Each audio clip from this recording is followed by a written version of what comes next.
لوگ کہتے ہیں کہ ہم وہابی ہیں، جبکہ حقیقت یہ ہے کہ ہم سلفی ہیں۔ وہابیت کوئی دین مذہب نہیں ہے،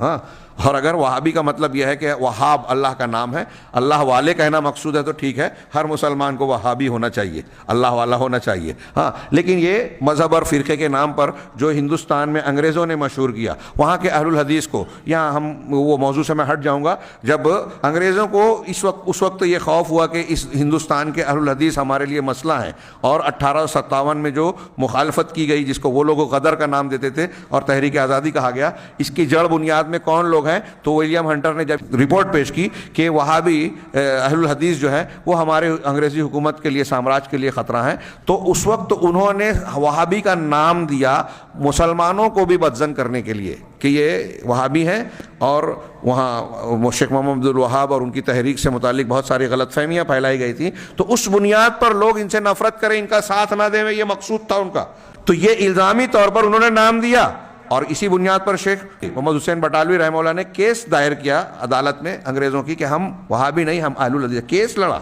آج کچھ احناف یہ الزام دیتے ہیں ہندوستان پاکستان کے، یہ کہتے ہیں کہ دیکھو ان کو انگریزوں نے اہل الحدیث کہا، جی نہیں،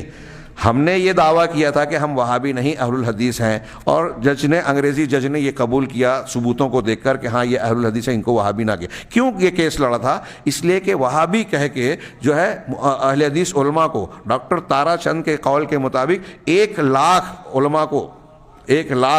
کو 5 لاکھ اہل حدیثوں کو جو ہے قتل کیا انگریزوں نے، ان کی جائیدادیں ضبط کی، کالا پانی بھیجا گیا، اور نہ جانے کیا کیا، اس کا تذکرہ سنے تو آنکھیں بہہ پڑے گی۔ تو یہ جو وہابیت کا نام ہے یہ غیروں نے دیا،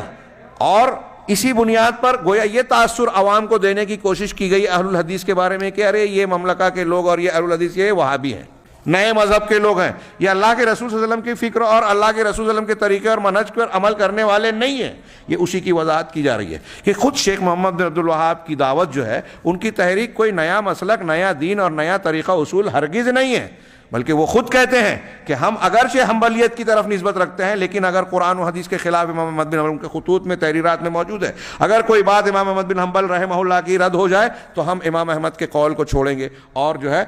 قرآن و حدیث کو لیں گے۔ کتاب التوحید میں انہوں نے ایک باب ہی باندھا کہ اور اس میں اقوال نقل کیے، صرف امام سفیان کا، امام احمد کا قول نقل کیا، کہ میں اس شخص پر تعجب کرتا ہوں جس کے پاس قرآن و حدیث کی دلیل آتی ہے اور وہ قرآن و حدیث کے دلیل کو چھوڑ کر سفیان اور فلاں کے قول کی طرف جاتا ہے۔ مجھے اس پر فتنے کا ڈور ہے، اور فتنے سے مراد کہا کہ شرک ہے۔ خیر، تو یہ محمد بن عبد الوہاب رحمہ اللہ کا موقف اس سے ظاہر ہوتا ہے، اور ان کی اور بھی کتابیں چیخ چیخ کر کہہ رہی ہے کہ ان کا منہج وہی تھا جو صحابہ کرام کا منہج تھا، سلفی منہج تھا۔ تو شیخ اس کی تردید کر رہے ہیں کہ ہم کوئی وہابی نہیں ہیں، سلفی ہیں، اپنے دین کے محافظ ہیں، کتاب اللہ اور سنت رسول کی پیروی کرتے ہیں۔ کتنی صاف بات اس